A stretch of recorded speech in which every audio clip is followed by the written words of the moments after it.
नमस्कार दोस्तों। तो आप में से कई लोगों का डिमांड था जैसे कि सर ड्राइंग के ऊपर पूरा एक प्रोसेस वीडियो बनाइए। तो ये वीडियो उसी के ऊपर है, एक पूरा लेसन है ड्राइंग के ऊपर। और मैं कंटिन्यू करूंगा कि इंडियन आर्ट जो इंडियन फॉर्म है, जैसे ये रिदम जैसे लय के साथ जो ड्रॉ होता है, तो ये लयात्मक जो आप ड्राइंग करते हैं, जैसे आपने मेरा कई सारा पेंटिंग्स पोर्ट्रेट्स वगैरह आपने मेरा बनाते देखा, तो उसके आगे जो ड्राइंग देखा आपने, तो आप में से कई लोगों ने कमेंट किया कि सर वो ड्राइंग कैसे होता है, तो ड्राइंग का पूरा एक प्रोसेस बताइए। तो ये वीडियो पूरा कंप्लीट इसी के ऊपर है। मैं आप लोगों के लिए ही स्पेशली ये ड्राइंग का लेसन बनाने के लिए ये बोर्ड बनाया हूँ, ताकि आप लोगों को कोई दिक्कत ना हो, अच्छे से मैं समझा सकूँ। तो देखिए, ड्राइंग बनाने के लिए आपको बनाना क्या है, सबसे पहले जो है आपको सब्जेक्ट चुनना होगा। जो आपका सबसे पहला चीज है वो है सब्जेक्ट। सबसे पहला चीज आपको सब्जेक्ट यहाँ पर डिसाइड करना है कि आप सब्जेक्ट क्या चूज कर रहे हैं। उसके बाद हमारा आता है कि आपका वो स्टाइल क्या है। जो आपका सेकंड पार्ट आता है वो स्टाइल क्या है, मतलब आप जो ड्राइंग करने वाले हैं वो ड्राइंग किस तरह से हम, मान लीजिए आप ड्राइंग एक फॉर्म में करना चाहते हैं, एक स्पेशली इस तरह से रिदमिक वे में करना चाहते हैं, या फिर आप ऐसे ब्लॉक वाइज करना चाहते हैं, जैसे ब्लॉक में ऐसे ड्राइंग होता है उस तरह से करना चाहते हैं। तो मैं यहाँ पर आप लोगों को बताने वाला हूँ रिदम से ड्राइंग कैसे मैं करता हूँ, जिस तरह से मैं करता हूँ जिस तरह से। तो मेरा जो फॉर्म है वो इंडियन शिल्प शास्त्र पर आधारित है। जो शिल्प शास्त्र हमारे इंडिया में है, तो शिल्प शास्त्र पर से जिस तरह से हम ड्रा करने के लिए हमने सीखा है, शिल्प शास्त्र में जैसा बताया गया है, जैसे भारतीय मूर्ति कला अजंता वगैरह में आप जब गए होंगे, तो वहां पर जो पेंटिंग आप देखे, भित्ति चित्रण जो आपने देखा, तो वहां पर भी आप अगर देखे होंगे, तो हमारा जो रेखांकन है, रेखांकन विधि वहां पर ज्यादा है, और रेखांकन में काफी ज्यादा लयात्मक वहां पर आपको इस तरह से दिखाया गया है। तो इसके लिए आपको मटेरियल वगैरह जो है, मटेरियल में आपको सिर्फ पेंसिल, अगर आप पेज पे बना रहे हैं तो आपको एक पेंसिल रख लेना है जो कि HB में होना चाहिए। तो अभी मैं आपको यहाँ पर विष्णु भगवान का एक पूरा फुल फिगर बनाकर दिखा रहा हूँ, जो कि इंडियन जो शिल्प शास्त्र है उस पर आधारित है। इंडियन शिल्प शास्त्र में जो सिद्धांत बताई गई है, जो भारतीय सिद्धांत है चीजों को बनाने का, जो उन चीजों के उन सिद्धांतों के आधार पर मैं यहाँ पर एक विष्णु जी का तस्वीर बनाने वाला हूँ। तो आप ध्यान से देखिएगा वो कैसे बनता है और क्या प्रोसेस है। तो सबसे पहला प्रोसेस है कि आप बॉडी को किस फॉर्म में बनाना चाहते हैं। अंग्रेजी में कहें तो जेस्टर जो है, जेस्टर किस तरह से आप रखना चाहते हैं, और हिंदी में कहें तो जो भंगिमाएं हैं, भंगिमाएं आप किस प्रकार से रखना चाहते हैं। तो मैं यहाँ पर जो है सिंपल सा स्ट्रेट फॉर्म में रखना चाहता हूँ। तो यहाँ पर मैं बनाता हूँ पहले एक सिंपल सा, आपको ऐसे लाइन ड्रॉ कर लेना है। ये लाइन ड्रॉ कर लिया, और अब इस लाइन का विभाजन करेंगे जैसे बॉडी के हिसाब से। तो अगर आप बॉडी का अपना मानेंगे, तो इस जो फिंगर है, जो इसको बिना कहते हैं, इससे हमारा देखिए, तो आप 1 2 3 4 5 ऐसे मतलब 7 साढ़े 7 के आसपास जाता है। तो अगर हम इतना फेस रखते हैं, ये फेस अगर रखते हैं, तो इसी टाइप्स के नाप के हिसाब से हम पूरे बॉडी को फिर वहां पर एडजस्टमेंट करेंगे। एक मेजरमेंट यहाँ पर हम ले लेंगे, जैसे ये मैंने एक लिया, ये दो, ये तीन, ये चार, ये पाँच, और ये छः, और ये सात। तो देख सकते हैं कि यहाँ तक हमारा ये, जितना बड़ा आप फेस लेंगे उतना बड़ा हमारा इस तरह से विभाजन होगा। तो 1 2 3 4 5 6 7, तो इस तरह से विभाजन हो रहा है। अब देखिए, हम इसको अगर फेस को थोड़ा बड़ा कर देते हैं, तो हमारा विभाजन और हमारा शरीर का लंबाई भी बढ़ जाएगा। अब यदि हम इतना रखें इस फेस को, तो इस हिसाब से फिर हम इस पे विभाजन करेंगे। तो ये देखिए, ये 1 2 3 4 5 6 और 7, वो नीचे की तरफ चला गया, तो इसका थोड़ा सा कम और अनुपात रख लेते हैं। अब देखिए, 1 2 3 4 5 6 7, ये कंप्लीट हमारा यहाँ पर बन रहा है। तो ये विभाजन है, ये विभाजन पर हम रेखांकन कैसे कर देंगे जो है। तो ये विभाजन हमें यहाँ पर कर देना है, और इसका अनुपात बराबर हमें रखना है।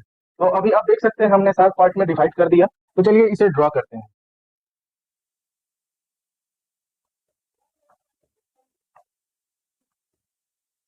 एक चीज का और ध्यान रखना है, इधर का एरिया हमें बराबर रखना पड़ता है। तो ये चीज का भी ध्यान रखना है।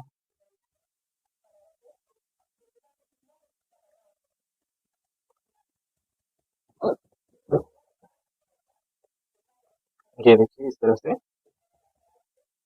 अब इस जगह जो हमारा जो काफी ज्यादा डिनोटेड हो रहा है,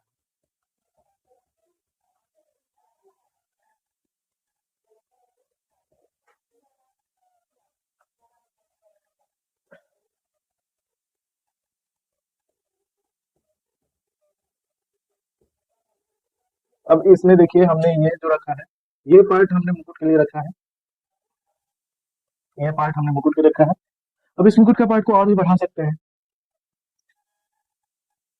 इसमें अब फेस में हमें डिवाइड करना है 3 पार्ट। तो ये देखिए यहाँ पर हमने आंखों का डिवीजन किया, और यही सेम डिवीजन अब हम यहाँ पर रखेंगे और सेम यहाँ पर।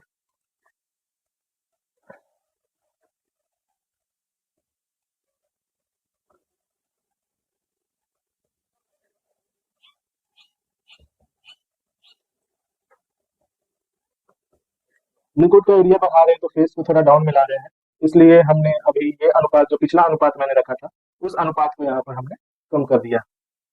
तो ये अनुपात अभी हम लेकर चलेंगे, और इस अनुपात पर अभी हमारा जितना भी जो ड्राइंग है वो ड्राइंग होगा। तो ये देखिए, फेस को एक रिदम में बनाना है आपको। ये देखिए, एक रिदम के साथ आपको ड्राइंग करते जाना है।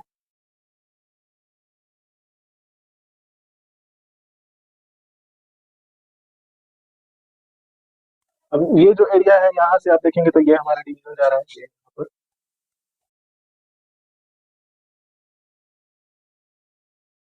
ये इस तरह से तीर जो होता है, तीर धनुष, तो धनुष का आकार यहाँ पर हम देंगे। कान का यहाँ लंबाई थोड़ा बड़ा रखते हैं, जिससे प्रतीक होता है कि विवेक का वो प्रतीक है, तो इसलिए कान को यहाँ पर थोड़ा लंबा रखते हैं।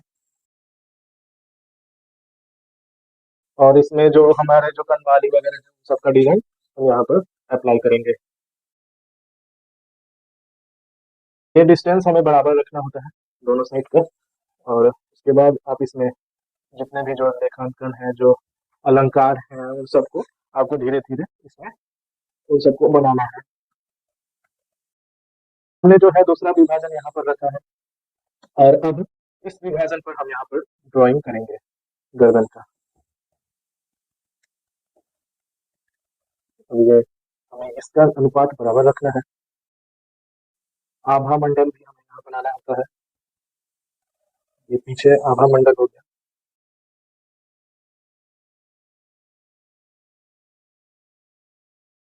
जितना कोशिश करना है उतना हमें लयात्मक यहाँ पर चीजें बनानी है।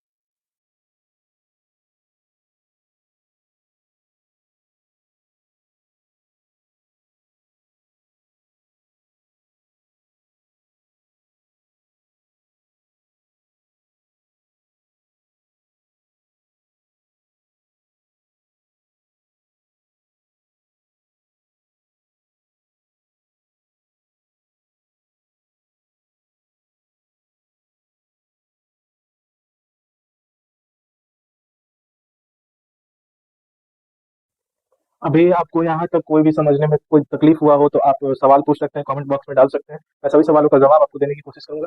तो अभी फिलहाल आप यहाँ तक देख रहे हैं कि ये किस तरह से ड्रॉ हो रहा है।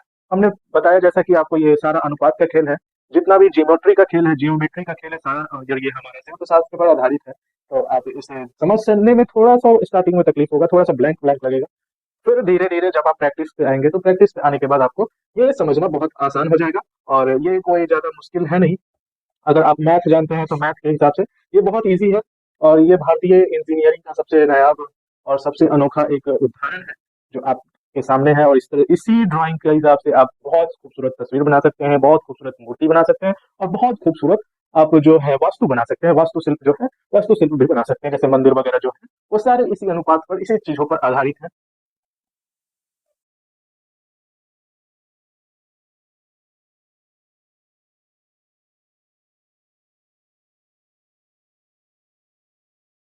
इस वीडियो में मैं सारे चीजों को तो कवर नहीं कर सकता हूँ, जैसे कि हाथ को किस तरह से बनाना है, फेस को किस तरह से एकदम डिटेल में। तो हर पार्ट का एक अलग अलग वीडियो आएगा। तो आप इस चैनल को अगर पहली बार देख रहे हैं तो इसको सब्सक्राइब कर लें, और इस चैनल पर आर्ट से संबंधित, कला से संबंधित सारे तरह के मैं वीडियो आपको सिखाता हूँ। मैं मूर्ति कला, और जो आपका पेंटिंग है, ऑयल पेंटिंग, जैसे किस भी तरह का पेंटिंग और मूर्ति कला, मैं इन सबके बारे में आपको सिखाऊंगा। यहाँ पर जो ये अनुपात है, इसी अनुपात को इधर भी रखेंगे, और उसके बाद यहाँ पर वही सेम ड्रा। हमारी भारतीय जो चित्रकला है उसमें ज्यादा अलंकार पर ध्यान दिया गया है, और ज्यादा रिदम पर ध्यान दिया गया है, लय अलंकार, इन पे ध्यान ज्यादा दिया गया है। जो हमारे जो स्वर है, जो हमारे जो रस है, उन रसों पर ज्यादा ध्यान दिया गया है। कभी लेसन मैं इस पर भी लेकर आऊंगा कि रस क्या है, रस का पूरा प्रोसेस क्या होता है, रस कितने प्रकार के होते हैं, और भरत मुनि का जो है वो नाट्य शास्त्र, सब इन सब के ऊपर मैंने जितने भी जो भारतीय जो शास्त्र है जिसपे हमारा कला आधारित है उसके ऊपर मेरा वीडियो आते रहेगा। तो आप इस चैनल को जरूर से जरूर सब्सक्राइब कर लीजिएगा। विष्णु भगवान का जो माला होता है वो काफी पैरों से नीचे से जाता है, तो वो माला अभी यहाँ पर मैं एक यहाँ पर बना रहा हूँ। ये देखिए। अब इस माला को काफी हमें अलंकृत करना है।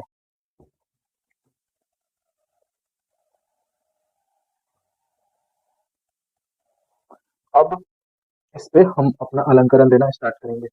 तो आपको यहाँ तक कुछ भी समझने में दिक्कत हो रहा हो, कोई भी सवाल हो, आप सवाल पे झिझक पूछ सकते हैं। और आपका कोई सलाह हो, आप कुछ बताना चाहते हो तो वो भी बता सकते हैं, जिससे मेरा और वीडियो अच्छा बन सके।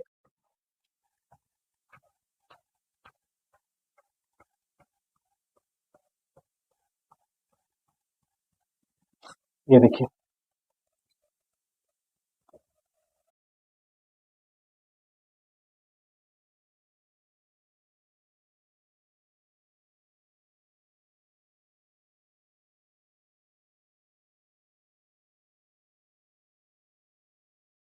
तो इस हाथ में जैसे हमारा क्या है सवाल, कुछ भी आप क्या देना चाहते हैं। तो जैसे मैं इस हाथ में ऐसे एक देना चाहता हूँ, चक्र जो है, चक्र।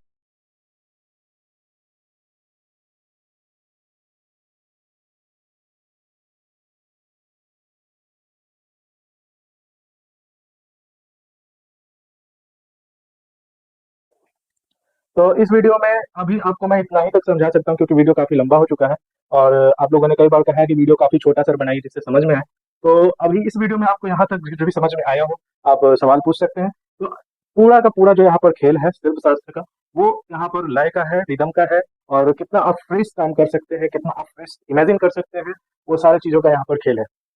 तो अभी आपका कोई भी सवाल हो इससे संबंधित तो आप सवाल पूछ सकते हैं। और वीडियो कैसा लगा, आपको कुछ सीखने को मिला, आप उसका भी जवाब दे सकते हैं। तो बहुत बहुत धन्यवाद यहाँ तक बने रहने के लिए, और बहुत बहुत धन्यवाद देखने के लिए वीडियो। तो अगला वीडियो जरूर आएगा, कल परसों, हर दिन कोशिश करूंगा कि एक आपको वीडियो मैं सिखा सकूं। और कोशिश करेंगे कि हर दिन कुछ ना कुछ आपको 2 3 4 वीडियो दूं, जिससे आपको सीखने का मुझे अच्छा से मिल सके, और मैं भी आपको ही सिखाने की वजह से मैं भी सीखता हूँ। तो आप अगर कुछ भी ऐसा समझते हैं कि मैं भी बहुत धुरंधर हूं, तो ऐसा कुछ नहीं है, आप भी जवाब दे सकते हैं, आप भी बता सकते हैं। आपको भी लगता है कि कहीं पे कुछ जानकारी है तो आप मुझे उसको शेयर कर सकते हो, जिससे मैं और भी सीख सकूं। तो बहुत बहुत धन्यवाद यहाँ तक देखने के लिए, मिलते हैं फिर अगले वीडियो में।